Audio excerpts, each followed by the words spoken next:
my recovery. Mercifully, by the next morning my breathing had rebounded to the point where the doctors felt comfortable releasing me from the coma.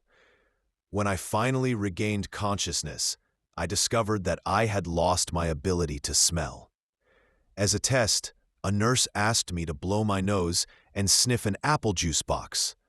My sense of smell returned, but to everyone's surprise, the act of blowing my nose forced air through the fractures in my eye socket and pushed my left eye outward. My eyeball bulged out of the socket, held precariously in place by my eyelid and the optic nerve attaching my eye to my brain. The ophthalmologist said my eye would gradually slide back into place as the air seeped out, but it was hard to tell how long this would take. I was scheduled for surgery 1 week later, which would allow me some additional time to heal. I looked like I had been on the wrong end of a boxing match, but I was cleared to leave the hospital. I returned home with a broken nose, half a dozen facial fractures, and a bulging left eye. The following months were hard. It felt like everything in my life was on pause. I had double vision for weeks. I literally couldn't see straight. It took more than a month, but my eyeball did eventually return to its normal location. Between the seizures and my vision problems, it was 8 months before I could drive a car again. At physical therapy, I practiced basic motor patterns like walking in a straight line. I was determined not to let my injury get me down, but there were more than a few moments when I felt depressed and overwhelmed. I became painfully aware of how far I had to go when I returned to the baseball field 1 year later. Baseball had always been a major part of my life. My dad had played minor league baseball for the St. Louis Cardinals, and I had a dream of playing professionally too. After months of rehabilitation, what I wanted more than anything was to get back on the field. But my return to baseball was not smooth. When the season rolled around, I was the only junior to be cut from the varsity baseball team. I was sent down to play with the sophomores on junior varsity. I had been playing since age 4, and for someone who had spent so much time and effort on the sport, getting cut was humiliating. I vividly remember the day it happened. I sat in my car and cried as I flipped through the radio, desperately searching for a song that would make me feel better. After a year of self-doubt, I managed to make the varsity team as a senior, but I rarely made it on the field. In total, I played 11 innings of high school varsity baseball, barely more than a single game. Despite my lackluster high school career, I still believed I could become a great player. And I knew that if things were going to improve, I was the one responsible for making it happen. The turning point came 2 years after my injury, when I began college at Denison University. It was a new beginning, and it was the place where I would discover the surprising power of small habits for the first time. How I learned about habits. Attending Denison was one of the best decisions of my life. I earned a spot on the baseball team, and although I was at the bottom of the roster as a freshman, I was thrilled. Despite the chaos of my high school years, I had managed to become a college athlete. I wasn't going to be starting on the baseball team anytime soon, so I focused on getting my life in order. While my peers stayed up late and played video games, I built good sleep habits and went to bed early each night. In the messy world of a college dorm, I made a point to keep my room neat and tidy. These improvements were minor, but they gave me a sense of control over my life. I started to feel confident again, and this growing belief in myself rippled into the classroom as I improved my study habits and managed to earn straight A's during my first year. A habit is a routine or behavior that is performed regularly and in many cases automatically. As each semester passed, I accumulated small but consistent habits that ultimately led to results that were unimaginable to me when I started. For example, for the first time in my life, I made it a habit to lift weights multiple times per week, and in the years that followed, my 6'4" frame bulked up from a featherweight 170 to a lean 200 pounds. When my sophomore season arrived, I earned a starting role on the pitching staff. By my junior year, I was voted team captain, and at the end of the season, I was selected for the all-conference team. But it was not until my senior season that my sleep habits, study habits, and strength training habits really began to pay off.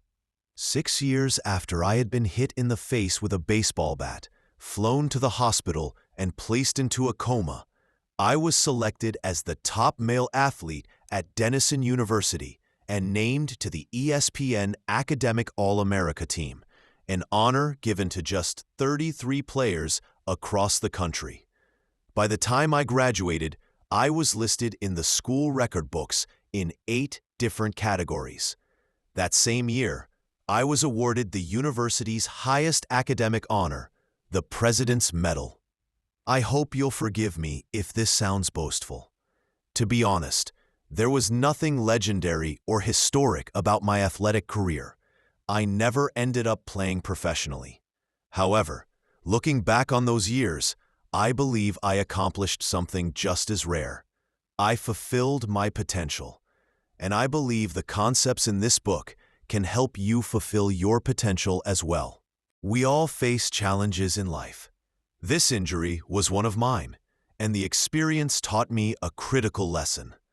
Changes that seem small and unimportant at first will compound into remarkable results if you're willing to stick with them for years. We all deal with setbacks, but in the long run, the quality of our lives often depends on the quality of our habits. With the same habits, you'll end up with the same results, but with better habits, anything is possible. Maybe there are people who can achieve incredible success overnight. I don't know any of them, and I'm certainly not one of them. There wasn't one defining moment on my journey from medically induced coma to academic All-American. There were many. It was a gradual evolution, a long series of small wins and tiny breakthroughs. The only way I made progress, the only choice I had, was to start small. And I employed this same strategy a few years later when I started my own business and began working on this book. How and why I wrote this book. In November 2012, I began publishing articles at jamesclear.com. For years, I had been keeping notes about my personal experiments with habits, and I finally ready to share some of them publicly. I began by publishing a new art every Monday and Thursday.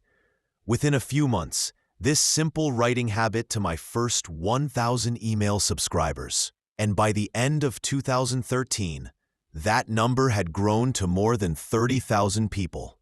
In 2014, my email list expanded to over 100,000 subscribers, which made it one of the fastest-growing newsletters on the internet. I had felt like an imposter when I began writing 2 years earlier, but now I was becoming known as an expert on habits, a new label that excited me but also felt uncomfortable. I had never considered myself a master of the topic, but rather someone who was experimenting alongside my readers. In 2015, I reached 200,000 email subscribers and signed a book deal with Penguin Random House to begin writing the book you are reading now. As my audience grew, so did my business opportunities. I was increasingly asked to speak at top companies about the science of habit formation, behavior change, and continuous improvement.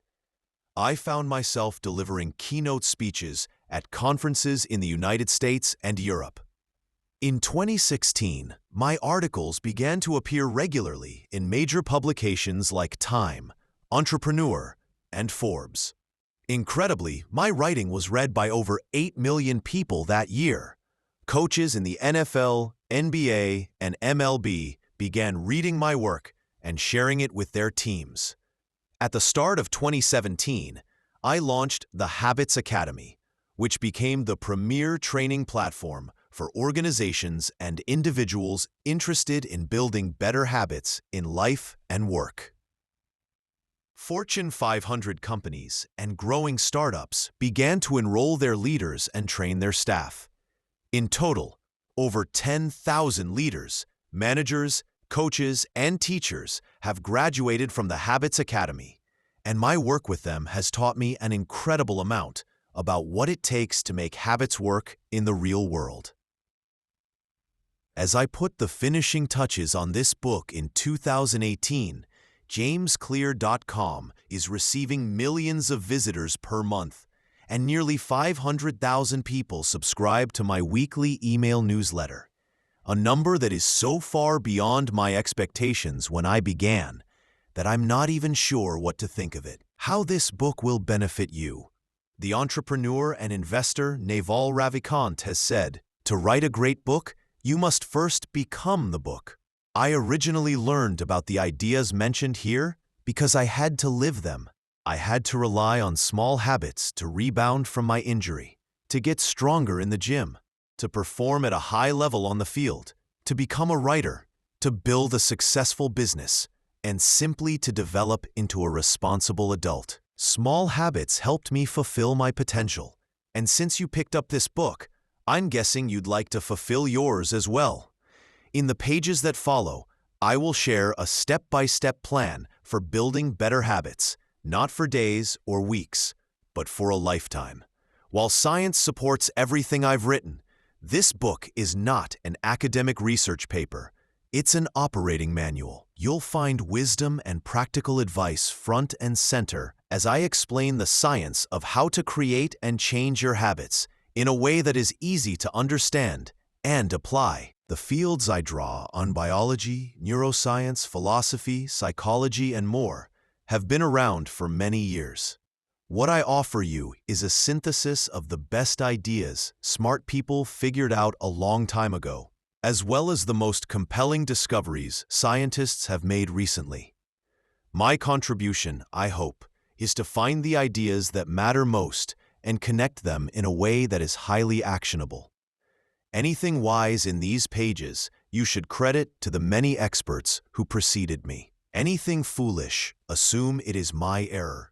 The backbone of this book is my 4-step model of habits: cue, craving, response, and reward, and the 4 laws of behavior change that evolve out of these steps. Readers with a psychology background may recognize some of these terms from operant conditioning, which was first proposed as stimulus-response-reward by B.F. Skinner in the 1930s and has been popularized more recently as cue, routine, reward in The Power of Habit by Charles Duhigg. Behavioral scientists like Skinner realized that if you offered the right reward or punishment, you could get people to act in a certain way.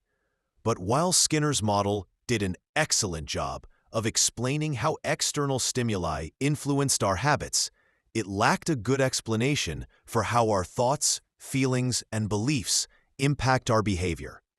Internal states, our moods and emotions, matter too. In recent decades, scientists have begun to determine the connection between our thoughts, feelings, and behavior. This research will also be covered in these pages. In total, the framework I offer is an integrated model of the cognitive and behavioral sciences. I believe it is one of the first models of human behavior to accurately account for both the influence of external stimuli and internal emotions on our habits. While some of the language may be familiar, I am confident that the details and the applications of the 4 laws of behavior change will offer a new way to think about your habits. Human behavior is always changing, situation to situation, moment to moment, second to second. But this book is about what doesn't change. It's about the fundamentals of human behavior, the lasting principles you can rely on year after year, the ideas you can build a business around, build a family around, build a life around. There is no one right way to create better habits, but this book describes the best way I know, an approach that will be effective regardless of where you start or what you're trying to change. The strategies I cover will be relevant to anyone looking for a step-by-step system for improvement. Whether your goals center on health, money, productivity, relationships, or all of the above. As long as human behavior is involved, this book will be your guide.